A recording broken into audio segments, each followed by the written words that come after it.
いてるよね。うん。山の横の円が。あ、セル君大丈夫かい？うん。うまいやつが。食べれてるね。うん。口ね、ここまで入らなくなったら、こうやって横からね、こうやってやればいいんだよ。ぶどうこれで最後になっちゃうけどいいの？蚊がいっぱいブンブン飛んできてやばかったと思う。息子たちご飯食べられなくてよかった。ハエはそこら辺飛んで。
もう落ちた。そ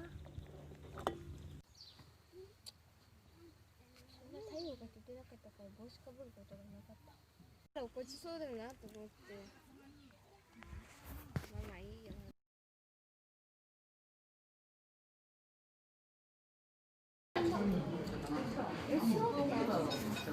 商店？